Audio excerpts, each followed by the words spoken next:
une fois, il y a bien longtemps, au pays du soleil levant, une mère avec sa fille. Et quand la fille travaillait à la maison pour faire les tâches ménagères, la mère travaillait à l'extérieur. Et un jour, la fille dit: Mère, je veux travailler à ta place, t'es bien trop vieille. Le lendemain matin, elle trouva un travail de l'autre côté de la forêt.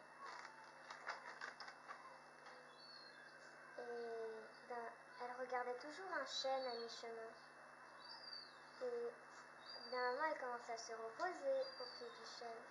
Après, elle commençait même à lui parler comme un vrai ami, en oubliant que c'est un être complètement différent d'elle. Et un jour, quand elle allait au travail, les orages ont envahi le ciel. Et elle s'avança à son amie et elle sentit deux gouttes et elle courut au pied de l'arbre. Elle a juste eu le temps de se cacher entre les épaisses feuilles quand la pluie s'est mise à verser d'un seau. Elle s'est mise dans un creux et commença à somnoler. Et pendant qu'elle somnolait, elle entendait la voix de l'arbre. Hanako, dans 3 jours, le bûcheron du prince viendra m'abattre. De mon bois, il fera un bateau. Beaucoup d'artisans viendront le construire. Dans 3 mois précis, le bateau sera prêt. Le prince fera une grande fête quand on le mettra à l'eau. Mais quand je serai dans la plage et qu'on s'apprêtera à me pousser, aucune force du monde ne pourra me pousser dans l'eau. Voici comment je veux te récompenser. Que toi, Hanako, peux me pousser. Tu diras juste: c'est moi la petite Hanako, je suis venue vers toi. Et le bateau se poussera tout seul.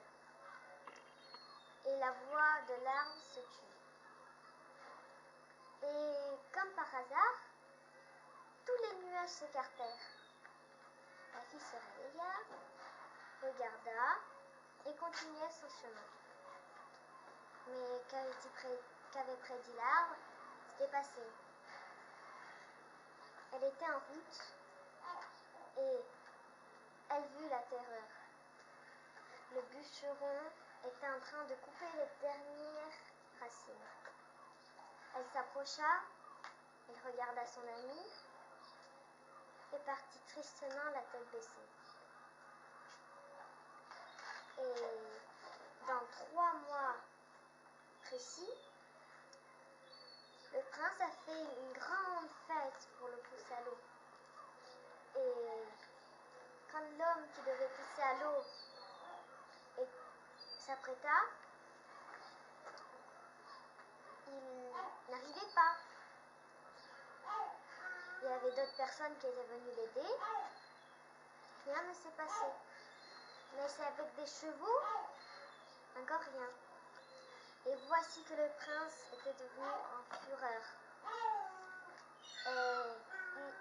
Il a dit une énorme récompense à celui qui poussera le bateau à l'eau. Il y avait une énorme foule sur la plage, qu'un grain de riz aurait du mal à se faufiler entre eux. Et Hanako a dit: peut-être faut-il essayer, peut-être c'était pas un rêve commun. Et pendant qu'elle essayait de passer à la foule, les hommes les plus forts et les moines les plus rusés essayèrent. Et comme toujours, aucun résultat.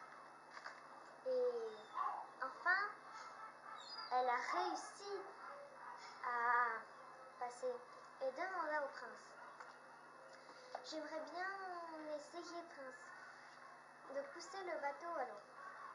Et là, la foule commença à rire comme si on les chatouillait tous. Ils ont tous rigolé et rigolé. Et ils ont crié, toi petite fille, essayez de pousser le bateau à l'eau. T'as vu combien de monde a réussi à essayer? Et personne n'a réussi. Par-delà, tu fais que gêner. Mais les gentils voisins nous disent, et on n'a pas le choix vraiment. Elle a demandé d'essayer, c'est bien le but de pousser le bateau à l'eau.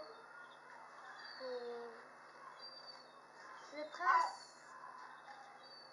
a accepté et elle a essayé, et elle s'est affichée de son bateau, elle a caressé le bois